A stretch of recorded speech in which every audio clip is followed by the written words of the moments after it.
Your daily dose of sports talk is here. Highlights, interviews, and analysis. From the entertainment capital of the world, SportsWrap with Jason Page starts now. Yes, it does, and great to have you with us on this Tuesday edition of the show. We got a lot to do over the next 60 minutes. Sam Yarnell is actually having some internet connectivity issues today. So guess what? Patrick McEnroe is going to hang out with us for the whole show. Looking forward to that. Obviously, we'll get a little tennis in with him, but he's going to basically talk about everything we're talking about today on the show. So that should be fun. ESPN and TNT commentator Patrick McEnroe. So we got that coming up for you. Nikola Jokic. Oh, man. I mean, we are all like praying to the sports gods that this is not what some people fear it is, and that is some sort of ACL, MCL tear.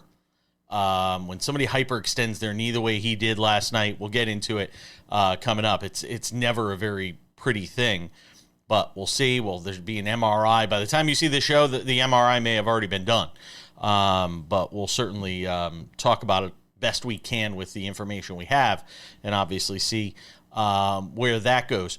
Big Monday Night Football game to talk about. We'll get into that as well. Marcus Freeman staying put at Notre Dame. There is that to talk about as well. But we start things out, as always, with the big story. And the big story revolves around this Monday Night Football game we watched between the Rams and the Falcons. And a lot of people say, well, it didn't really matter. It mattered a lot for the Rams in terms of positioning, because a win last night was potentially the difference between them playing against a team like Carolina or Tampa Bay in the opening weekend of the playoffs, or having to go on the road and take on Chicago, or having to go on the road and take on Philadelphia. And we know their history of Philadelphia here recently in the postseason, and just playing Philadelphia in general. They play them close, but they lose. And we know how good Chicago has been this year. Now, do you want to make the argument you trust Matthew Stafford more than Caleb Williams, that you trust Sean McVay more than Ben Johnson? Have at it. Still, going to Soldier Field and winning is going to be difficult. This is a bad loss for the Rams last night. You cannot get down 21-0 in this game in the third quarter on this Bijan Robinson run, or late second quarter on this Bijan Robinson run. You can't do it. And they put themselves behind the eight ball, and kudos to them. They rallied, get it to 24-24, but left just enough time for Kirk Cousins to drive the Falcons down the field and score a game-winning field goal, kick a game-winning field goal with Zane Gonzalez from 51 yards. A couple of things I want to talk about, though, off of this. Push the Rams to the side. I know that sounds weird. I'm going to talk about the Falcons, who are a team that aren't going anywhere this year as far as the postseason is concerned. Kirk Cousins. It is remarkable. As much as we're talking about the Falcons and what they've done here recently and getting some wins, they have a chance to finish the season 8-7 if they win, 8-9 next week if they win their final game of the regular season. It is amazing how the choices an organization can make can ruin, potential opportunities, windows of winning. We see how bad the NFC South is. And Atlanta is, going to finish within, a game of potentially winning that division? They're going to be within a game or two. And you go and look at the season, and you always try and nitpick of where we could have won, where we could have picked one off here, won a close game, lost a close game, that sort of thing. We all do that at the end of the season and say, wow, if they had only, kicked a field goal here or not blown that lead to Carolina, a month and a half ago, whatever it was now. But Kirk Cousins is very interesting, because there is no way to not find the correlation between this team playing better and Kirk Cousins being the starting quarterback as opposed to Michael Penix. And we all buried Kirk Cousins and basically put him on the shelf and said, it's all over, old man. You've gotten your last bag. Michael Penix is the man. And then Michael Penix came in, and it just wasn't that good. The play was just average at best. There were flashes, but nothing like the consistency and that steady hand that Kirk Cousins has given this team here over the last several weeks. And it does make you wonder, if you're this organization next year, is Kirk Cousins the guy? Are you going back to him? You're paying him all this money. It's clearly difficult to get rid of that contract, to shed it. Is Kirk Cousins the guy next year? He certainly played well enough to justify it. There isn't anything in this draft that wows you to the point where Atlanta's going to be drafting that says you're going to be able to get the quarterback of your future. Maybe it's Kirk Cousins next year. That's one. Two, is Bijan Robinson on the verge of becoming this generation's Barry Sanders? Now, calm down. I know we all want to protect our heroes, and he's no Barry Sanders. Barry Sanders is one of the greatest of all time. And calm down. That's not what I'm talking about. I'm talking about a once-in-a-generation talent that, because of where he's drafted, has no shot of winning. Go look at the Falcons in the Bijan Robinson era. They don't win. They're a sub-500 team. They fire head coaches. They're burning through quarterbacks now. This is, I think, the third different quarterback or fourth different quarterback that we've seen since Bijan Robinson's been there. Is he on the verge of becoming Barry Sanders in the wrong way? Not in terms of the once-in-a-generation talent, but being stuck in an organization where you're not going to win. Remember, they control your rights. They could franchise tag you twice. He could be stuck in this muck and mire that is Atlanta for at least a few more years. And who says they win during that time? And then the window closes, because we know how quick it can go with running backs. Saquon Barkley rushed for 2,000 yards last year. This year he's a pedestrian running back, statistically speaking. Again, do we still see the flashes? Do we still see the signs? Of course we do. But if you're Bijan Robinson and you are in your prime years, forget the earning potential, which he's going to get paid. He's going to make his bag in that next deal he gets. But if you're Bijan Robinson, you've got to be fearful and mindful of the fact that as long as you're stuck in this organization, you just may not win. We talk about this all the time on this show. Where you're born matters. The difference between being drafted by the Chiefs with Andy Reid and being Patrick Mahomes and being Mitchell Trubisky, drafted by the Bears. Sometimes you're just born in the wrong place, and that might be Bijan Robinson. We're talking more about the Monday Night Football game. Patrick McEnroe joins us next.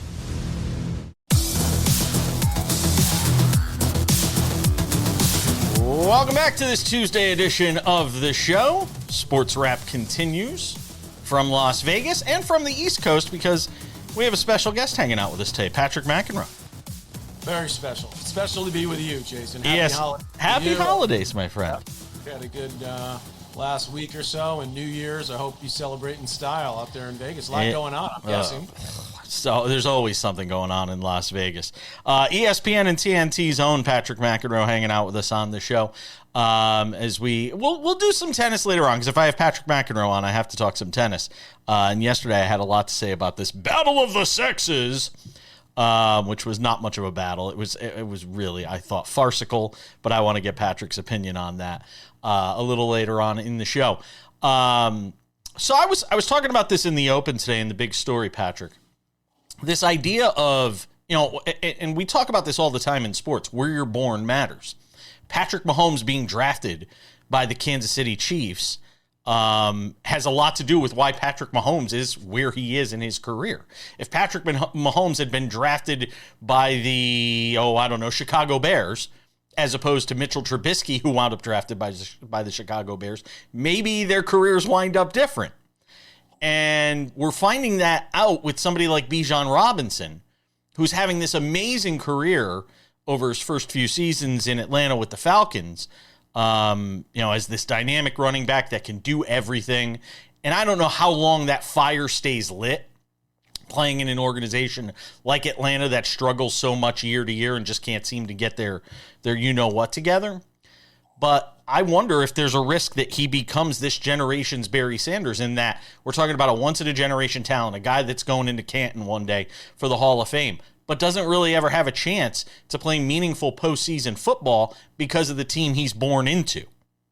Well, it's kind of twofold, isn't it? It's not just being on the Atlanta Falcons. It's also being a running back, right? Because the running back shelf life can be a little bit shorter than other skill position players, certainly quarterbacks, but even wide receivers who tend to play a lot longer, a lot more years. They can avoid the hits a little bit better. But, let's enjoy this guy while we can. I mean, right after they got that big turnover yesterday, he pulls off a 93-yard run for a touchdown out of nowhere to put them solidly back in front of the Rams. Made a late push. So, this is a guy that's got unbelievable ability, not just to run the ball, but to catch the ball as well. And, you got to love his attitude. I mean, I saw his actually interview before the game and his interview right after the game. They love to mention God, a lot of these guys, which to me is a little much. I'm not sure that God had anything to do with how well glad you said this. But it does kind of drive me a little bit crazy. Not, if you're into God, great, but do I need to hear about it,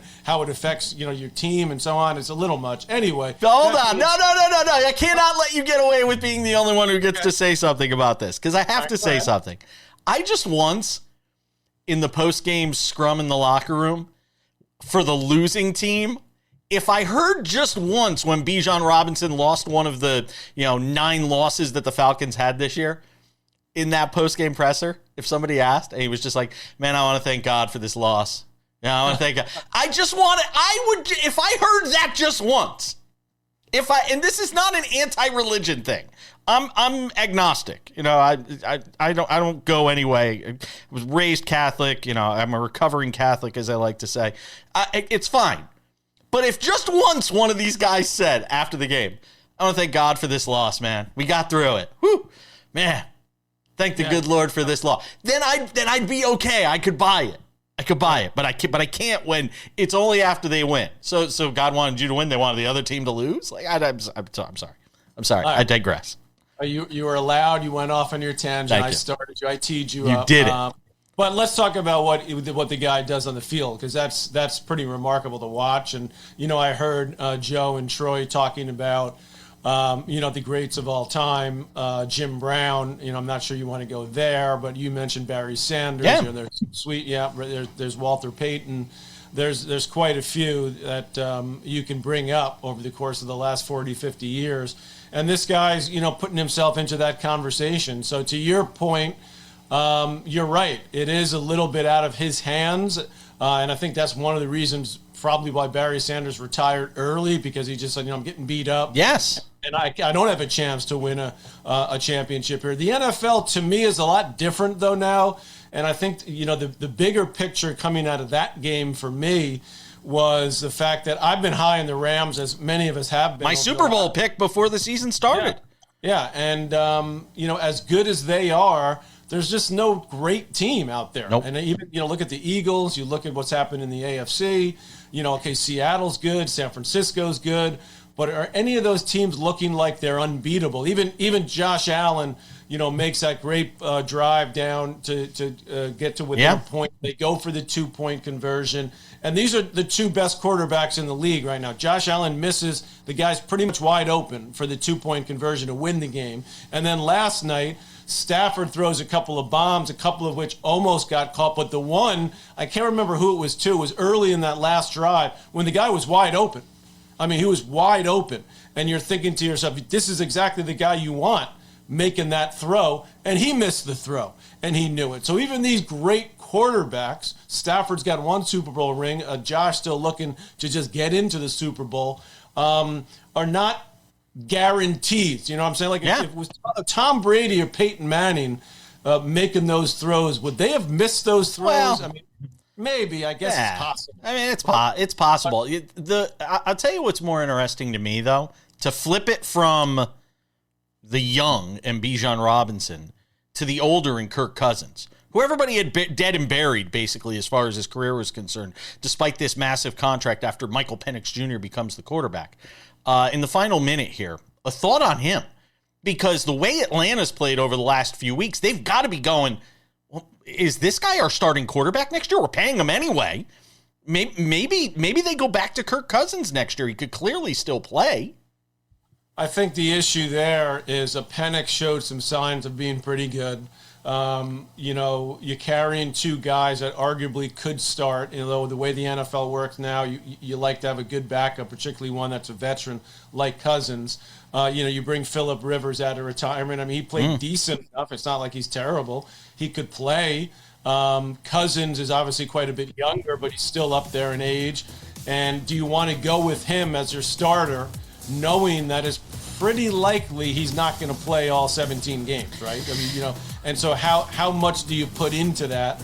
Because this is a guy that has had plenty of injuries, as many of these quarterbacks do, particularly at this stage of their careers. Yeah, I'm anxious to see what they do in the offseason, because that is a very gettable division. As we've seen, nobody seems to run away with it every year. It's a 9-10 win sort of division. We're coming back more with Patrick McEnroe. Nikola Jokic is hurt. We're all holding our breath. Next.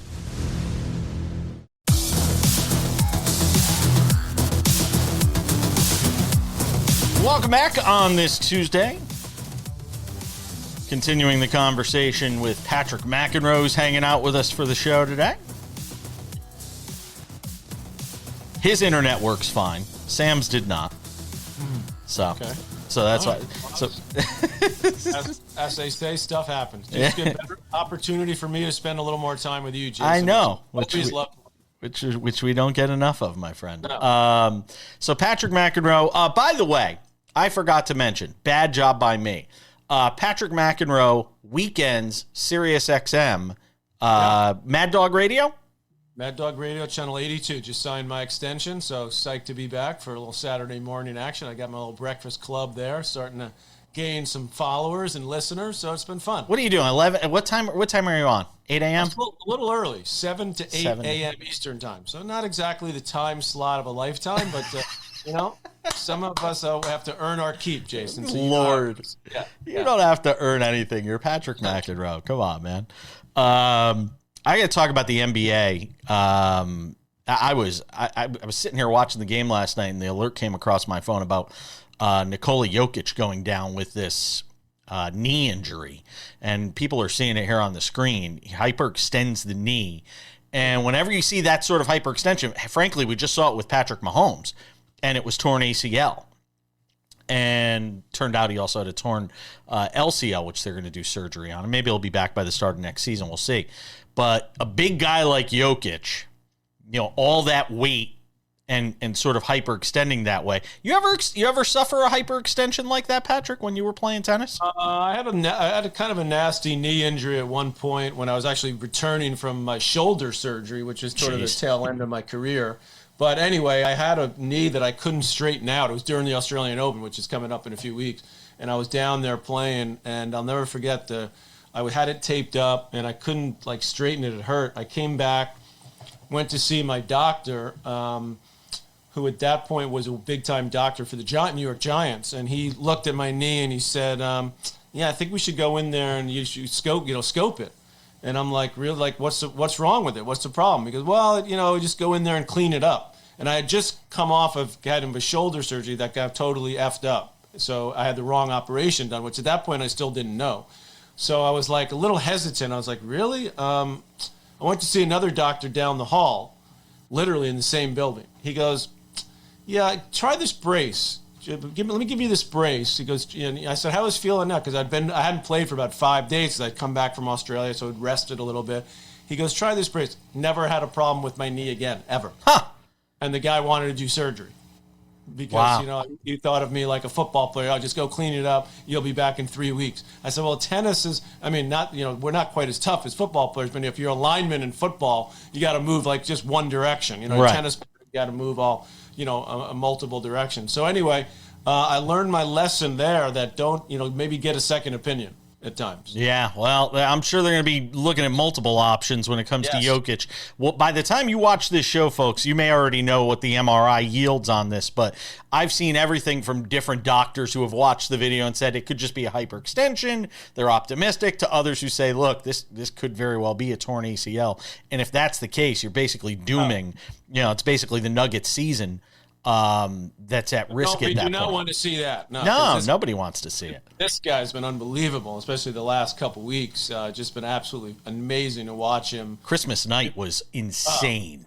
Insane. I mean, like triple double. Like in the first quarter, he almost had the triple double. He had a 55-point triple double. And I said the biggest shame of that game, by the way, is that nobody saw it because it was the late game and it didn't end on the East Coast until like 1:30 in the morning. I saw the first half. I stayed up for the first half. I watched it. It's pretty awesome to see. I want to talk about Draymond Green for a moment.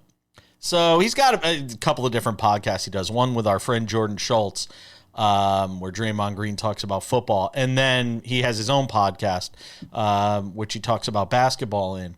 This is Draymond Green talking about playing on Christmas Day. He doesn't like it very much, apparently. About how great playing on Christmas Day is, how much of an honor it is. And like, yes, it is an honor to be considered one of the draws, the great draws that is in the NBA. When I say draws, I mean media attention, eyeballs, people wanting to see, people being interested in the particular team is great. To play on a day where everybody's watching, it's incredible. All of those things are great, but two things can be true at once. Playing on Christmas Day also sucks.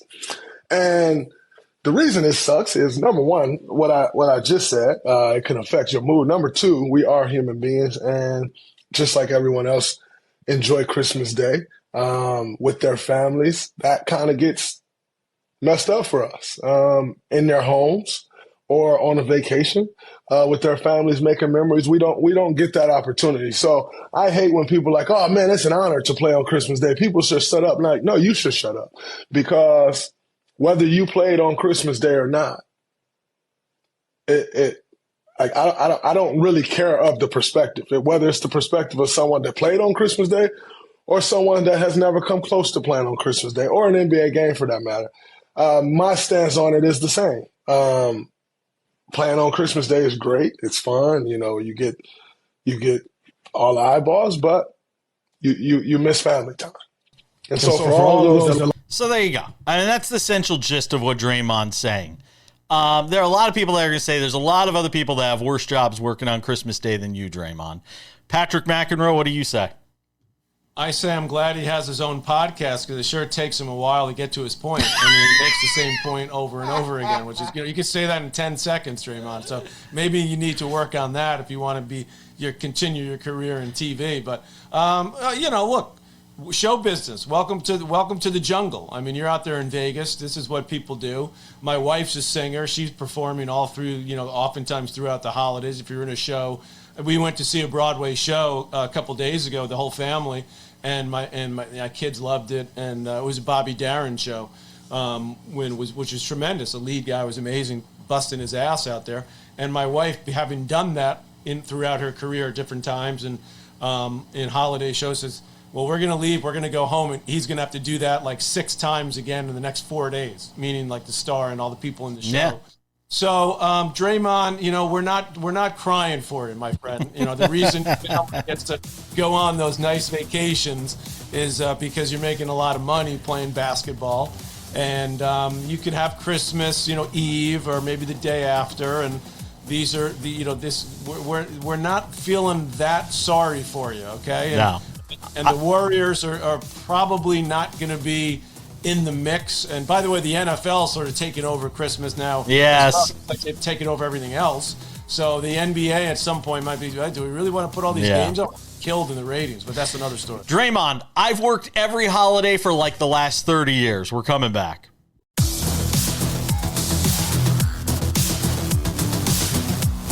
Patrick McEnroe is hanging out with us today on SportsWrap. I love it. Well, we've got to do this more often, Jason. He was supposed to be on yesterday's show. He had an issue he had to take care of. I didn't want to say what it was, but I mean, my wife had an eye infection. Yeah, she had an eye infection. Yeah, that was not pretty, but she's good. She's all right. She's going to survive. So Patrick was supposed to hang out with us yesterday, and he was like, can we still do today? And I was like, absolutely. You can come on anytime. You got an open invite, man, to come and hang out on the show. Appreciate that. Absolutely. So I am dying to know what you think. You know how I feel. I thought this battle of the sexes thing, which I didn't even know was happening until I happened to see it, was going on. So you have Sabalenka and Kyrgios. Sabalenka, number one women's player in the world, Arina Sabalenka, who I am a huge fan of. She's out there doing her thing. And Nick Kyrgios, who hasn't been relevant for 3 years, ranked in the 600s. He's battled injuries, 33 years old, I think. And I think he's a little younger, but he's like 30 now. I think he's 30. He's still pretty young. Oh, I thought he was 33. But so you have Kyrgios playing against Sabalenka in Dubai, I believe it was. Dubai, yes. You couldn't get a check out of Dubai? Come on, man. How are you not there? You got to get some of that Dubai money. And I needed to stay home for Christmas. I got the see, stay home. I would have gladly worked on Christmas if it meant a huge check in Dubai. So we have the two of them squaring off. She's on a smaller court, so he's got a smaller area to hit to. They're both throwing up only one serve. I mean, why? If you're going to do it. And have them play on the same court with the same rules, Patrick. To me, this was a farce. It was a fraud perpetrated on the tennis public. Who wins in this? Nobody wins except them because they made some pretty good money on it. They have the same agent, number one. So that clearly had something to do with it. They played in an exhibition a couple weeks ago that I was at Madison Square Garden where Osaka played Sabalenka and Kyrgios played Tommy Paul, and then they did a little mixed doubles. That's all good. I call it the funny money season, Jason, when Alcaraz is making $2 million a night playing 4 or 5, we call them one-nighters, all over the world. They're doing different events and these exhibition events. And it's funny because it's the top players that make the most money, and it's usually the top players that complain about the schedule being too long, but then they go and they take the money when there's no tournaments. So I'm fine with you taking the money. If you're Alcaraz, just don't complain about the schedule down the road, which he doesn't do for the most part. But the Kyrgios thing is interesting because Kyrgios, this is like when he shines, right? To play these because that's the only time he can play, and he's still a draw. I mean, even at the Garden, there was a very good crowd. Obviously, they had Sabalenka and Osaka as well, but there are a lot of people into seeing Kyrgios, watching him. He's very good with the crowd. He's entertaining. He's not fit enough. He's not even attempting to play on the regular tour anymore. The whole thing's a bluff. That he's, now I'm going to play in the Australian. It's a complete joke. He's only doing it so that he can continue to do what he's doing. Is he going to play in Australia? He's going to play in Brisbane, which is the first tournament, which will start next week. They have a few run-up tournaments down in Australia. So he's taking a wild card there. He'll play doubles. He'll probably get hurt after because he's not fit enough to play he's fit enough to play Sabalenka in an exhibition, but he's not fit enough to play like full-time on the tour. That being said, this is his way of trying to stay relevant. Make some money, is still around the game. He'll do a Draymond Green. He'll have his own podcast. He's quite entertaining. He's smart. He knows what he's doing. For Sabalenka, that is the more interesting part of why did she decide to do this? Now, she claimed in her comments after the match, I'm just doing this. It's for fun. I played at a reasonable level. I mean, Kyrgios was probably playing at about, 60, 70% of his capacity. And I see a lot of people on social media saying, the number one woman can't beat the 6. We already know that. It doesn't matter. We have no interest in that. The number one woman player in the world can't beat the number one junior in the world. But who cares? They're two totally different sports. It doesn't take away my interest from covering women's tennis, from watching a great, women's tennis match. It's not about whether they can compete with men. So the fact that they made the court a little smaller, they went to one serve, was just to try to way to make it a little bit more entertaining to watch. Because if the top-ranked woman in the world played a mediocre Division I college player, Jason, male college player, they'd lose 6-1, 6-1, 6-1, 6-2. That's just a fact. But again, to me, that's irrelevant. Billie Jean King came out and said she was disappointed because of all that she did and what she did with Bobby Riggs. It was about women's rights. It was at a different time. I mean, I don't take this that seriously, so I don't get like that into the weeds. They played, they made some money. It was somewhat entertaining, I guess, for some people. I didn't watch it. I just saw a couple of the highlights. I really didn't lose sleep over the fact that it was played or the fact that I missed it. Do you think it gives fuel to the fire, though, in the haters? You know, when we talk about equality in money for women versus men, does something like this hurt that movement for women in sports in the final minute here? I think it hurts a little bit, yeah. And I think that would be the biggest reason not to do it, because if you're looking at, women's tennis is the most successful female sport on the planet, financially. And, luckily the other sports are getting better. But, 8 of the top 10 highest paid athletes or women are tennis players. And it used to be 10 out of 10. So now you're seeing, Caitlin Clark and others in other sports start to make some pretty good money. But tennis has always been, and because of that, equal prize money.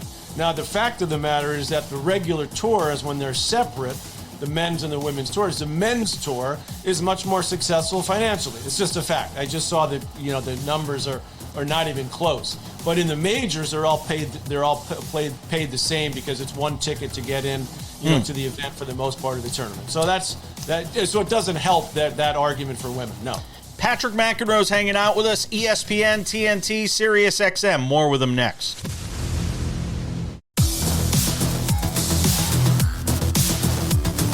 We'll wrap it up with some odds and ends 10 minutes from now. Marcus Freeman going to stay at Notre Dame.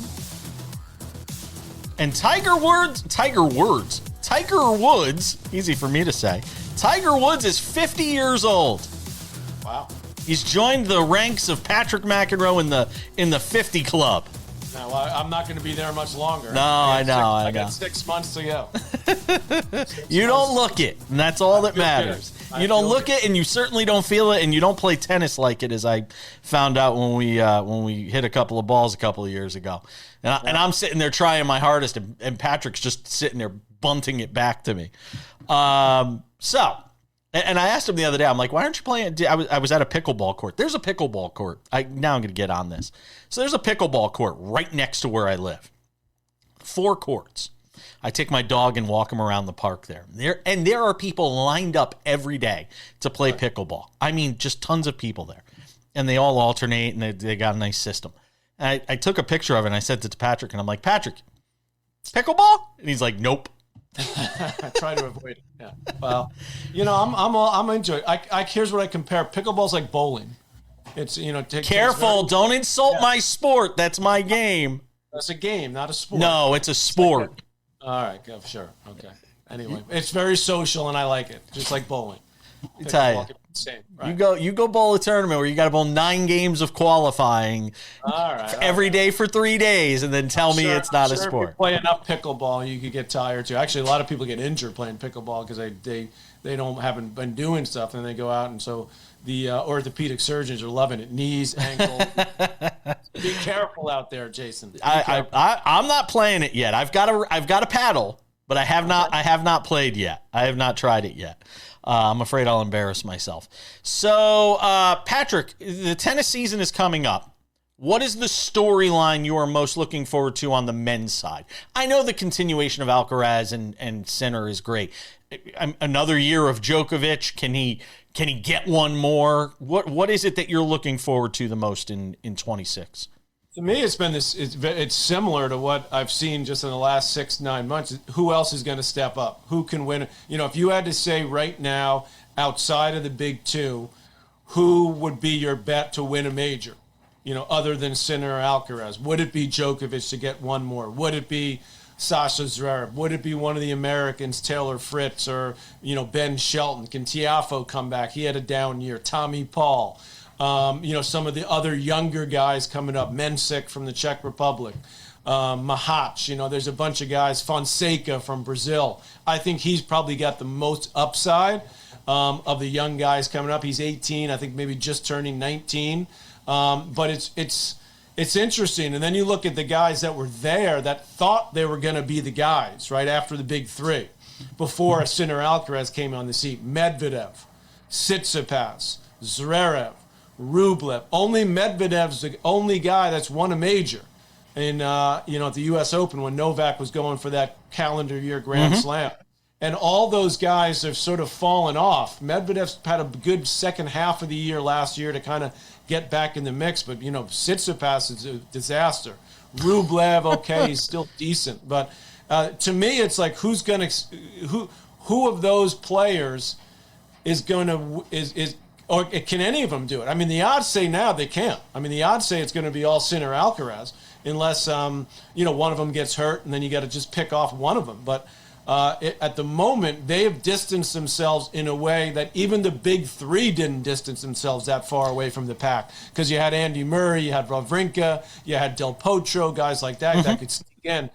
Right at the moment, you don't have anybody that can do that, and certainly not consistently. When we did the end of year show, my theme basically was on the men's side, Alcaraz, Sinner, and those two alternating majors, or alternating slams, and then on the women's side, it's this smorgasbord of talented female players that are sort of all splitting up the pie when you talk about the slams. Do you see a similar scenario this year, or can Sabalenka, or Swiatek sort of separate themselves from the pack and maybe grab two or three?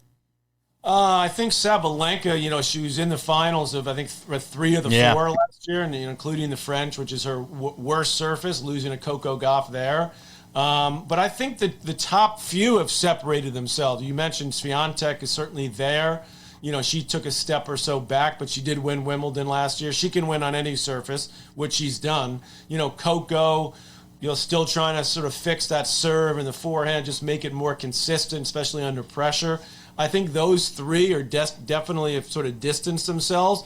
That being said, there's not nearly the same gap from those top players as there are from the top two men to the rest of the field. So when you look at Pegula, when you look at Rybakina, when you look at some of the other women that are, say, between 4 and 10 or even 15, you can make the argument that there is not that big of a gap. Mira Andreeva. Anisimova was in two finals last year. Could she break through? Definitely. I think she will. Actually, I think she will break through because I think she's going to do well in hard courts. Which she did last year, getting to the final of the Open. I think she'll be a factor in Australia. And on grass, clearly she made the final there. So I don't think, and she did, by the way, when she was a teenager, make the semis of the French. So the clay court difference is not as extreme for women as it is for men. At the top of the game, that's why you see Sabalenka can play well on clay, Coco can play well on clay, and so can someone like Anisimova. Swiatek, obviously, over the last 5 years, has clearly been the best clay court player, but not nearly as dominant as she was for those previous few years, as she did last year.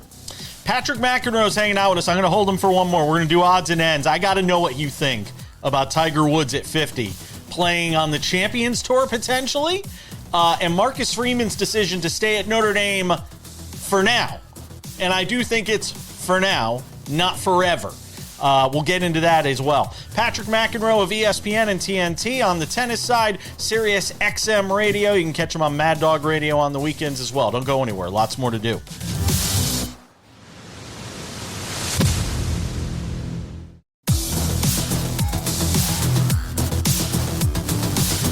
Just about time to put the wraps on this baby for a Tuesday. Tomorrow, our last show of the year. Thursday and Friday, we are off. You will get the SportsWrap Best of 2025. We'll go through all the sports, all of our favorite guests, talking about the top stories of the year in those sports. Looking forward to that. Couple of reminders before we go. If you haven't done so yet, make sure to subscribe to the SportsWrap with Jason Page podcast. It's available on all your favorite podcasting platforms: Spotify, Apple Podcasts, YouTube Podcasts, iHeartRadio, TuneIn, Odyssey, Amazon. Anywhere you get a podcast, you can listen to this show Monday through Friday, 45 minutes. It's there for you early every afternoon. We also have the SportsWrap with Jason Page YouTube channel. This is all the rage. If you have not checked this out yet, what are you waiting for? Go and subscribe. We've got this TV version of the show, Monday through Friday, available on our YouTube channel. And pro tip, it's actually available there many times before you can even see it on TV anywhere in the country. So go and check it out. Subscribe to our SportsWrap with Jason Page YouTube channel. Also available there, SportsWrap Shorts. We have put a lot of work into these. The top stories in sports, we have them covered every day. When news breaks, we jump in And over on YouTube, you can see SportsWrap shorts. They're 1 to 3 minutes long. It's easy to digest. You can do them while you're on the go. Go and check those out. SportsWrap shorts also available on our TikTok channel, SportsWrap Jason Page, and on our Instagram. You guessed it, SportsWrap Jason Page. And without any further delay on this Tuesday edition of the show, time for some odds and ends. Odds and ends, Patrick McEnroe, which I'm not used to saying, so I had to work my way into it. Marcus Freeman, the head coach at Notre Dame, and not the end for him because he says he's staying put at the University of Notre Dame. I say it's for now. I think he's there for a good time, not a long time. I don't think he's, the guy that's going to be there for 10, 15 years. He doesn't strike me as that type. I always point to the example, and you'll appreciate this, David Shaw. David Shaw at Stanford was coveted by when he was having all that success at Stanford, was coveted by NFL teams, and he didn't make the jump. And I think to this day, he'll never admit it, but he probably regrets not making that jump because now he's like an assistant somewhere. He's like a quality control coach somewhere in the NFL. I think Marcus Freeman at 39 is likely, I think, at some point to make the jump to the NFL when the right opportunity arises. Well, a couple of things. First of all, little difference between Stanford football, and I can say this as a Stanford grad, and Notre Dame football, okay? I know it's, and you're right. Back in those years, he was getting a lot of play to go to the NFL. He was. Which, in retrospect, he should have. But Marcus Freeman, it's a different story, right? You're at Notre Dame.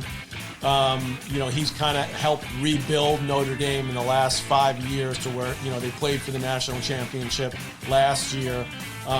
You feel like they're going to be are they the Notre Dame of old? No. But are they the Notre Dame that should be able to contend year after year in the new Wild West that is college football? I would say yes. I believe, yes, they'll be able to contend. I think it's interesting what's happening in general in college football, that you can have, a Texas Tech or an A&M, teams that weren't traditional powerhouses, Ole Miss even, get really good, right? Indiana. I mean, who would have thought 10 years ago, Indiana in football? It just doesn't happen. And that's because of the money, and they can change things like that. So all of a sudden you're Alabama, the advantage that you had, you don't just have it now if you're Alabama. I mean, Texas has got it because they got the money. University of Texas, Georgia. Sure. Okay. Probably, Michigan and Ohio State pretty much should always have it. And I think Notre Dame's in that part. So I don't know, where did Marcus Freeman start? Like, what's his pedigree? Was he always in college? Yes. Or did he ever? So, there's not that many coaches that were hugely successful leaving college, going to the pros. I mean, Harbaugh is just one of them, but for the most part. Pete Carroll too. Yeah, Pete Carroll. Yeah, okay, that's your feel. I mean, maybe he's young enough. I just, it's a question of what does he want to do. Yeah, I think ultimately he winds up in the NFL, but he's still so young at 39. Maybe he thinks he can get one national championship at Notre Dame and enhance his resume and then go get whatever he wants in the NFL. Odds and ends. Is it the end for Tiger Woods? A lot of us don't know. But what we do know is he's turned 50. And maybe it's a new beginning for him on the Champions Tour. Nobody knows if he's going to play on the Champions Tour this year for sure because of all the injuries he's been battling. Would you watch Tiger on the Champions Tour, Patrick McEnroe? 100%, absolutely. Just like I'd watch Roger Federer if he comes back and plays some exhibition matches, which is what he'll do. And, there isn't anything really similar in tennis. There used to be some, tours for older guys. Yeah, I remember. It's not as interesting in tennis because it slows down so much, whereas in golf, I mean, if I watch Tiger Woods at, playing a senior event, it's really not that different from watching him play in a tour event. It doesn't look that different. And plus, you've had some players into their late 40s, 50s, compete and actually win majors. Yeah. First of all, he can make a lot of money doing it. Not that he needs it, but even when you make money, you still want to keep making money. So if I'm Tiger Woods and you only play 3 rounds, right? Except for the majors, yes, you only play 3 rounds. So it's a good way for him to, kind of see where he's at, right? Yeah. Because you're always worried about him in a regular. Oh, he's going to play 1 or 2 good rounds, but then what's he going to do on round day 3? Yeah. So I say more power to him. I think he should do it. Yeah. And I think he should use it as like practice to see if he could make a run to go play in the Masters or British Open. Look, Bernard Longer made a fortune on the Champions Tour. Hale Irwin, a fortune on the Champions Tour. And rising tide lifts all boats. If he goes to the Champions Tour, all those guys are going to make more money. Patrick, I always appreciate you, my friend. You are one of one. Thanks for hanging out with us on the show. We'll do it again soon. You got it, my friend. Happy holidays. Happy New Year to you and all the listeners. We'll see you all tomorrow. Bye-bye.